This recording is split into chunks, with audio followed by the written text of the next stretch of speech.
Evangelho, sexta-feira da primeira semana do tempo da Quaresma. O Senhor esteja convosco, Ele está no meio de nós.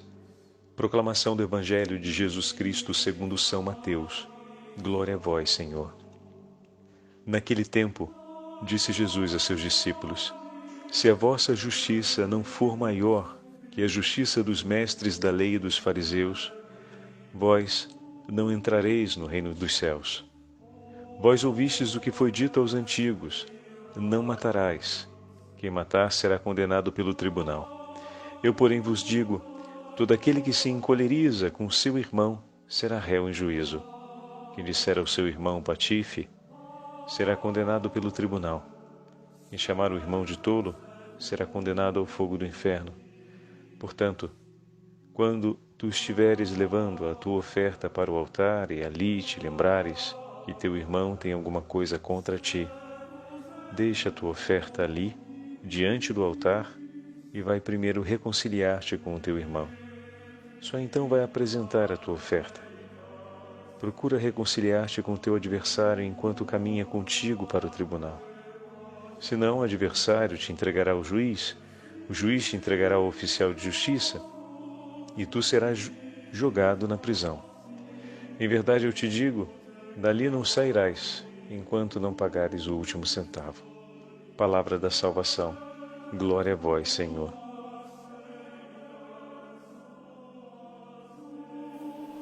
Sexta-feira da primeira semana do tempo da Quaresma, em nome do Pai, do Filho e do Espírito Santo. Amém. Queridos irmãos e irmãs, a Santa Liturgia nos trouxe para o 5º capítulo do Evangelho de São Mateus. Ontem ouvíamos o Senhor dizer: pedi e será dado, batei e será aberto.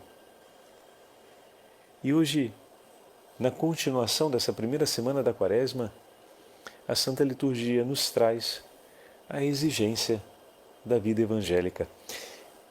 Isso para ficar claro para nós que Deus não exigiria mais se não desse os meios para que tal exigência acontecesse. Como acabamos de ouvir o Senhor dizer, seguir a boa nova do reino dos céus, seguir o Evangelho, consiste numa exigência superior àquela da lei. Peguemos no exemplo que ele mesmo deu a respeito do não matarás, de um dos mandamentos da lei mosaica. Ouvistes o que foi dito aos antigos: não matarás. Aquele que matar terá que responder no tribunal. Eu, porém, vos digo: todo aquele que encolerizar-se contra seu irmão terá que responder no tribunal. Antes era o ato externo, o ato consumado, que levaria à condenação. Hoje, a intenção do coração leva à possibilidade da pena. Se tornou mais difícil, se tornou mais exigente. Vamos colocar a palavrinha justa, né? O Evangelho é muito mais exigente. Mas essa exigência não aconteceria se o Senhor não nos desse a graça para tal. E depois, o surgimento dessa exigência é porque a proximidade do reino dos céus é maior. E de fato, Ele está no meio de nós, como o próprio Senhor vai anunciar mais adiante. O reino de Deus está no meio de nós. O Senhor nosso Deus nos entregou o seu Filho. Temos um intercessor por nós. Fomos unidos a Cristo pelo batismo. Tudo isso os patriarcas não tiveram. Os profetas não contemplaram, nem participaram durante a caminhada da vida deles aqui, cumprindo a vontade do Senhor e anunciando a sua palavra, mas eles não participaram dessas graças e não receberam esses dons. Nós recebemos e temos a nosso favor. E ainda ouvimos o Senhor, como falamos nesses últimos dias, que nos ensinou a rezar como convém. Rezamos com as palavras de Jesus. Ouvimos o próprio Messias nos dizer: pedi, batei e será aberto. Ele nos deu a conhecer tudo o que ouviu de junto do Pai. É natural que com tamanhas graças possamos ir mais longe. Se eu aumento a tensão no arco na hora de fazer o disparo com uma flecha, quanto maior a tensão no arco, mais distante vai seguir essa flecha em sua trajetória. O alcance dela aumenta. Quanto maiores são as graças que o Senhor nos entrega, mais longe na santidade nós somos chamados a seguir. Por isso, a nós foi entregue o cumprimento do Evangelho. Eu e você já conhecemos a paixão, morte e ressurreição do Senhor, realizadas por nós. A todos nós, foi-nos entregue já o chamado completo à santidade. E também nos foram asseguradas todas as graças para tal. Desde o dia do nosso batismo. Éramos pequenininhos ainda, não sabíamos quem éramos, dependíamos em tudo e por tudo daqueles que o Senhor colocava ao nosso lado, a cuidar de nós, grande tesouro. Mas ali, tão pequenininhos, já tínhamos recebido o nosso batismo, já tínhamos nos unido inseparavelmente a Cristo Jesus, já havíamos recebido a unção como cristãos, já fazíamos parte da família do Senhor e estamos caminhando e recuperando ou retomando nas mãos a beleza da nossa identidade, descobrindo talvez a beleza dessa identidade e celebrando a liturgia do Senhor, celebrando a vida cristã à luz do esplendor dessa identidade. Estamos fazendo isso passo a passo. E a proposta que o Senhor nos faz é uma proposta ousada. Sermos santos como Ele é santo. E todas as graças necessárias estão sendo oferecidas em nosso favor para que o nosso pensar, o nosso querer e o nosso agir se conforme ao querer, ao pensar, ao agir de Deus. Olhemos ainda com um pouco mais de atenção o Santo Evangelho de hoje. Às vezes a gente se impressiona porque as palavras usadas no texto podem, por um instante, não significar muito para a gente. Chamar de cretino, chamar de louco. Bom, importante que as palavras foram traduzidas para a nossa língua, mas o significado delas, seja no aramaico antigo, seja na forma grega, demonstra uma grandíssima impiedade religiosa em relação ao próximo, o que significa dizer um ato de sensível desamor no confronto do nosso irmão, da nossa irmã. Então, a advertência de Jesus vai exatamente sobre aquilo que ontem sinalizávamos. Uma só palavra. Termos uma só palavra. Um só gesto. Um coração que possa permanecer com um único ato de amor em relação ao irmão, que não usa dois pesos e duas medidas. E na continuação do texto que hoje ouvimos, o Senhor nos coloca exatamente o desafio do perdão. Quando tivermos alguma coisa, ou quando percebermos que o nosso irmão tem alguma coisa contra nós, deixe a sua oferta diante do altar e vai se reconciliar com ele. Em outras palavras, não deixe passar na sua vida uma única ocasião sequer de testemunhar o amor, provar o amor e oferecer o amor pelo seu irmão. não deixe passar. Muitas vezes as inquietações do nosso coração, ou então as nossas inconstâncias, ou outras causas variadas, todas elas muito relacionadas não apenas ao nosso estado de humor, mas ao nosso estado espiritual ou ao descuido que porventura pode acontecer no nosso zelo pelas coisas de Deus, pode nos levar a desistir de uma ocasião de amor ao próximo. Não desista, não desista de amar.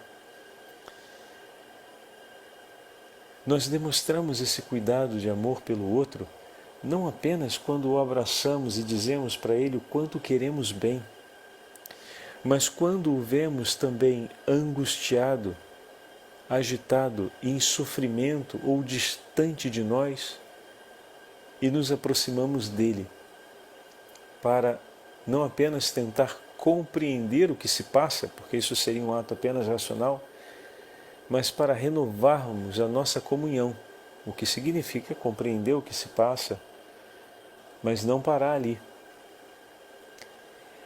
Ou então, quando, por acaso, ofendemos o nosso irmão e tendo a consciência de que por nossos atos, o nosso irmão de alguma forma se retirou ou desistiu de amar ou escolheu a distância como uma forma de se prevenir de um mal maior, ali é hora de darmos um passo na direção deles e nisso consiste o amor. Não ser indiferente em meu coração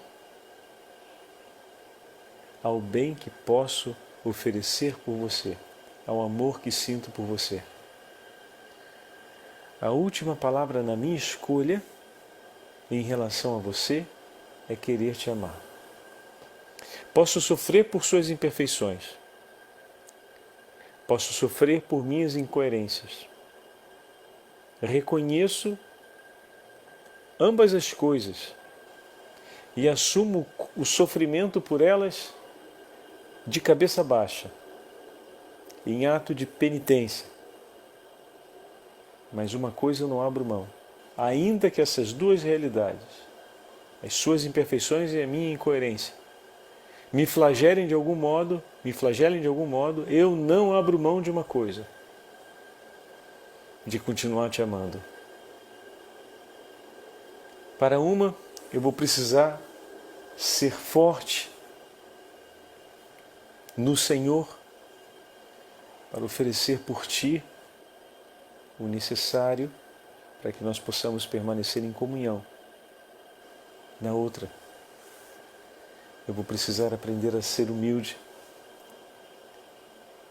diante do Senhor e pelas mãos do Senhor e até você para lhe pedir perdão e esperar que com a força do seu amor eu consiga permanecer te amando e unido a ti.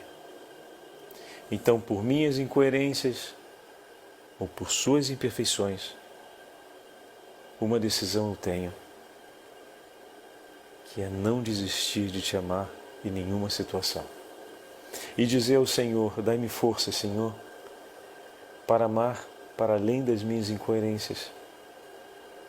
Conceda-me, Senhor, a graça do Divino Espírito Santo para encontrar sempre o ato justo de humildade no reconhecimento de minhas faltas e minhas contradições, para, confiante nas suas promessas, tomar nas mãos os dons que o Senhor reserva, pois o Senhor escolheu antes de mim que o amor triunfe entre nós e que o meu coração fosse o lugar de onde o Senhor amaria essa pessoa,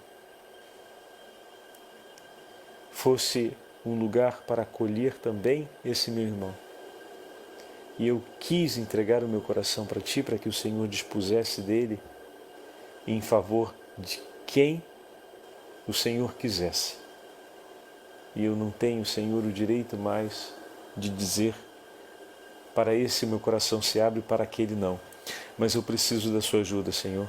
porque na minha incoerência, em muitos momentos, eu abro outra vez o diálogo com essa possibilidade de novamente voltar a separar para quem o meu coração se abre e para quem ele não irá se abrir. Ajuda-me, Jesus, porque sinto o peso da minha incoerência, mas quero permanecer escolhendo o que o Senhor me diz, que o teu amor triunfe entre nós e em mim. Da mesma forma, em relação à imperfeição do irmão, a oração segue o mesmo filão. Que triunfe entre nós o amor que o Senhor nos oferece. Que triunfe entre nós o amor que eu sinto por você, porque esse é um amor que vai sendo educado pouco a pouco por Deus. Eu não te amo de uma hora para outra. E a perfeição nesse ato de amar depende da graça de Deus. E vai inspirado e iluminado sempre à luz do Evangelho. É a medida do amor de Cristo. Mas a medida do amor de Cristo é uma medida que se tornou possível para nós por conta da graça do Senhor. Essa é uma medida possível. Uma medida extremamente ousada, mas possível. Agora, se nós desistimos de amar, se nós agimos com uma justiça diversa da justiça de Deus, ontem tocávamos nesse assunto, com uma medida diferente da medida de Deus, bom, o que há de acontecer é que não conseguiremos. É preciso escolher as medidas do Senhor. E olha, o exemplo que o Senhor dá de deixar as ofertas diante do altar. O povo de Israel caminhava até o altar e ali se oferecia o sacrifício. O altar era o lugar onde o Senhor recebia a oferta de sacrifício em favor da reconciliação. E o Senhor, que deveria e que deve ter, não deveria, deve ter a prioridade sobre todas as coisas, atenção, Jesus está dizendo, o Filho de Deus nos está dizendo, de deixar as ofertas ali e ir fazer primeiro uma outra coisa. Ele aponta na direção de uma outra prioridade, vocês perceberam? Honrar a Deus sobre todas as coisas tem uma prioridade na nossa vida. Mas Jesus nos mostra, com o texto de hoje, que urge que se cumpra primeiro o amor ao próximo. Tem mais pressa que se cumpra o amor ao próximo. Por quê? Amando ao próximo como ele nos amou, nós o estamos honrando. Olha a forma como Deus escolhe ser honrado por ti. Se eu te pergunto, você quer honrar a Deus? Você vai dizer, claro que eu quero honrar o meu Senhor. E eis a forma que o Senhor te apresenta, em que Ele fica muito feliz em ser honrado. Quer honrar a Deus? Vai reconciliar-te com teu irmão. Quer honrar o nome do seu Senhor? Oferece a reconciliação. Não seja indiferente à distância que existe entre vocês. Escolha a oferta do perdão. Entrega aquilo, como dizia Santo Afonso, que é uma característica de Deus. Se Ele está sempre de braços abertos e tem pressa de nos abraçar e nos perdoar para que não nos percamos por conta de nossos pecados, que honra tão grande você oferece a Ele, cumprindo aquilo que é próprio. Que alegria para o coração de um pai ver o filho seguindo seus passos, repetindo seus gestos, honrando por essa santa semelhança os atos de seu pai. E aí nós agora voltamos para o texto onde o Senhor diz, sede santo, como o vosso Pai do céu é santo. Buscar a santidade é a forma que o Senhor prefere. Como vamos honrar a Deus? Sendo santos. Mas como ser santo pode ser uma coisa muito ampla de se pensar Começa por essa daqui, que Ele mesmo nos diz. A prioridade de ir se reconciliar com o irmão. Olha como essa primeira semana da Quaresma está se concluindo. Ela está indo num deságue de um caminho de reconciliação.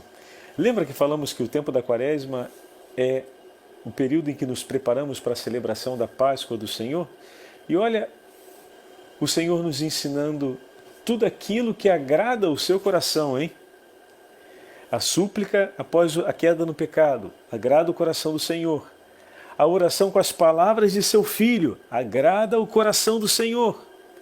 Bater e pedir a Ele o que é necessário para a nossa santidade agrada o coração do Senhor. E hoje, diante do altar, deixa a sua oferta e vai reconciliar-se com seu irmão. Isso agrada o coração do Senhor.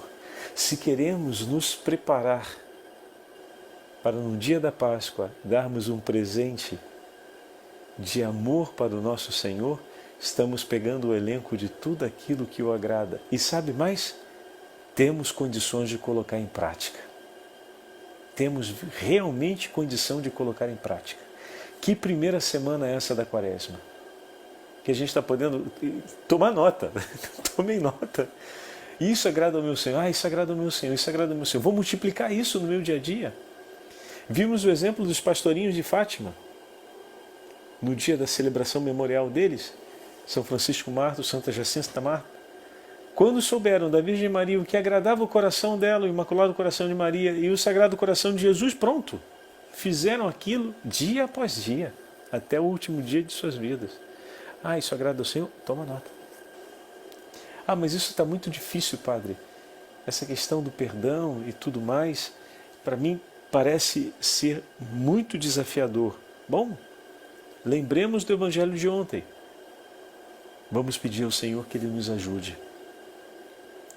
Todo ato de perdão, se a gente olha para a ofensa em si, ou para a ferida que aconteceu em nós, ou para a imperfeição do outro, exclusivamente para um desses três, se eu olho exclusivamente para um desses três, eu não consigo ter muita saída.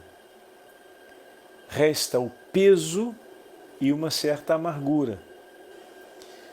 E ainda que eu olhe para as três coisas em simultâneo, mas não tenha um olhar, por primeiro, voltado para o testemunho do amor de Jesus por mim, eu não conseguirei ir para além da amargura ou de um sentimento de inconstância. Por isso eu queria dividir com vocês agora a leitura delicada de um livro do 11º século chamado Espelho da Caridade, do bem-aventurado Euraldo Abade, um clássico da espiritualidade cristã desses séculos, do 11º e 13º século, que fala sobre o amor fraterno. Ouçamos. Nada nos impele tanto ao amor dos inimigos do que considerar com gratidão a admirável paciência de Cristo, o mais belo dos filhos dos homens. Estão entendendo? Olha aí, o desafio, não amar as pessoas que eu amo e que me fizeram mal, mas amar os meus inimigos. Então, se eu olho para o que ele fez contra mim, para aquilo que ele sentiu ao fazer aquilo contra mim, para como eu fiquei, ou para o ato em si, a materialidade em si, muito difícil que eu consiga ir para além de... É muito difícil que eu consiga chegar a um ato de perdão. Então, o texto já deixa bem claro que é fundamental considerar com gratidão e admirar a paciência do Senhor, para que possamos perdoar o próximo. É preciso olharmos o exemplo de Jesus, é preciso olharmos a forma como Jesus agiu conosco. Ele apresentou seu rosto cheio de beleza aos ultrajes dos ímpios, deixou-os velar seus olhos, que governam o universo com um sinal. expôs seu corpo aos açoites, submeteu às pontadas dos espinhos a sua cabeça, que faz tremer os principados e as potestades, entregou-se aos opróbrios e às injúrias, finalmente suportou com paciência a cruz, os cravos, a lança, o fel e o vinagre, conservando em tudo a doçura, a mansidão e a serenidade. Depois, como cordeiro levado ao matadouro, escreve o profeta Isaías, ou como ovelha diante dos que a tosquiam, ele não abriu a boca. Ao ouvir esta palavra admirável, cheia de doçura, cheia de amor e de imperturbável serenidade, Pai, perdoai-lhes. Quem não abraçaria logo com todo o afeto os seus inimigos? Depois de tudo, ele teve a coragem de dizer isso. Pai, perdoai-lhes, disse Jesus. Poderá haver oração que exprima uma maior mansidão e caridade do que esta? Entretanto, Jesus não se contentou em pedir. Quis ainda desculpar e acrescentou: Pai, perdoai-lhes, eles não sabem o que fazem. São, na verdade, grandes pecadores, mas não sabem avaliar a gravidade de seu pecado. Por isso, Pai, perdoai-lhes. Crucificaram-me, mas não sabem a quem crucificaram, porque se soubessem, não teriam crucificado o Senhor da glória. Por isso, Pai, perdoai-lhes. Julgaram-me um transgressor da lei, um usurpador da divindade, um sedutor do povo. Ocultei-lhes a minha face. Não reconheceram a minha majestade. Por isso, Pai, perdoai-lhes. Eles não sabem o que fazem.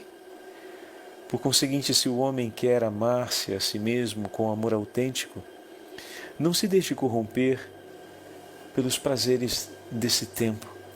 Para não sucumbir, dirija todo o seu afeto à admirável humildade do Senhor.